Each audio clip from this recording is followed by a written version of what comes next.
guitar friend, imagine, if you will, the soundboard of an acoustic guitar. It's about as thin of a piece of wood as you could get away with, which allows it to vibrate more freely and create a better sound. The vibration is happening mostly this way, and the wood vibrating causes the surrounding air to vibrate, which we perceive as sound. On top of the soundboard, we have the bridge, and I think we can agree that it will transmit the vibration energy of the strings to the soundboard more efficiently if we can make the strings vibrate more along this axis. To me, a pluck is when you pull the string. In a way, if we were to pluck the string directly away from the guitar, we would set the string into motion along that axis, but in practice, we'd get something like this, because the string slaps into the frets with the first vibration being the biggest. So ideally, we want to actually push the strings inward towards the guitar. That way the first vibration goes away from the frets and we set the string into motion more optimally. But the really nice thing is, the way I'm about to show you also ends up being much easier to play for most people. And as always, there are certain styles of playing or situations where this might not work, so take it or leave it.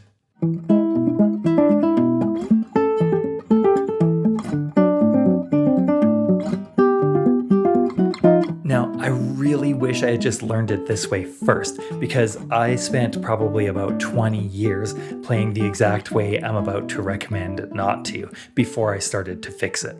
And now it's been another good 15 years at least, and so I've been through this myself and with many students. When you try a new movement pattern that conflicts with a habit, the old way will always feel more natural and the new way will feel kind of terrible. This makes it really hard to change your technique just based on the way it subjectively feels to play.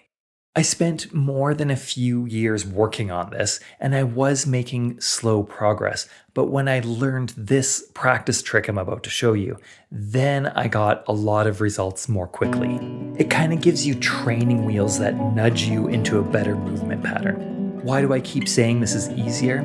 It's because when you play like this, notice that this big segment of the finger is moving out this way or extending. But the thing is, the muscles that we use to close our hands are much stronger and more coordinated than the ones that we use to open them. Starting from the middle of your range of motion, compare doing 10 of these to doing 10 of these. The strings are like this, but our fingers are like this. And so we sort of flatten our fingers by flexing the middle finger just a little more than the others. It's usually good to slightly pull the fingers together or cup your hand a little, as if you're holding a ping pong ball in there as you play. Now, just to check in with your wrist, try to avoid bending too much in any direction. It's okay to have a little bit of a bend, but avoid extending or flexing too much, or you might even need to use a mirror to check if you're bending laterally. For the thumb, the thing is not to play by moving one of the smaller knuckles, but moving the entire thumb, even all the way from back here.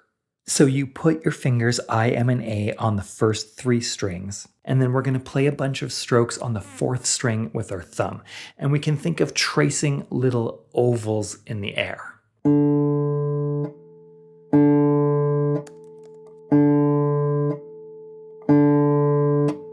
And let's practice placing our thumb on the string in between to prepare for the next stroke. So we should hear this kind of on-off sound.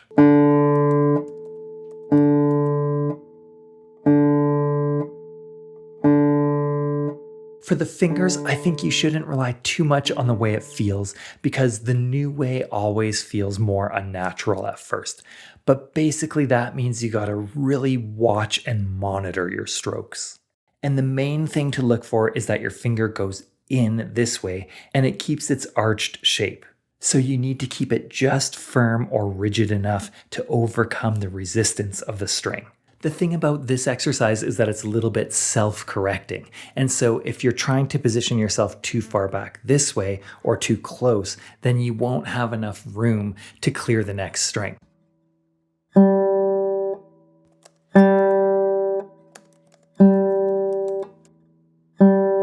M is the longest finger, so it's the one that will most tell you if you're getting far enough this way to clear the next string. And the test is if this big segment is moving inwards when you initiate the stroke.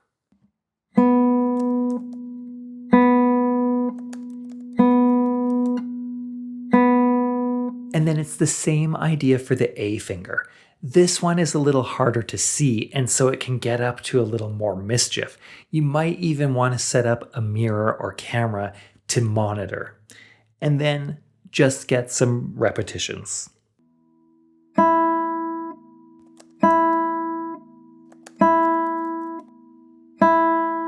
And your pinky finger can either be just totally zen and non-reactive, or if you're like me and you're a little bit of a pinky sticker outer, you can train it to just move along with your A finger, and you can even use a hair elastic to gently help get used to it.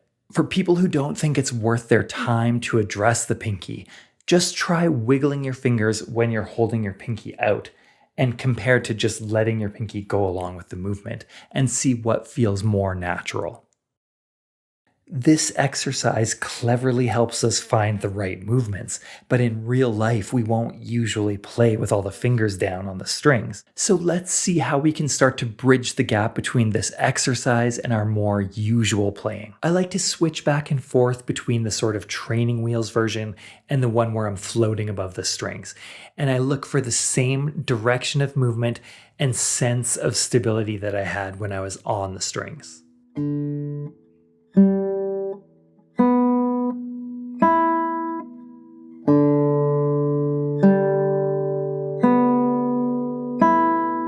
For chords, it's the same idea. We prepare our fingers on the strings and then push through them, but we won't have any fingers left on the strings after the strokes.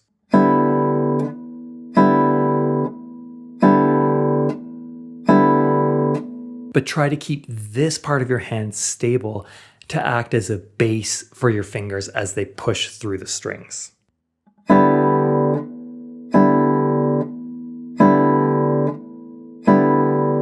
Thanks for watching, and I hope this helps somebody.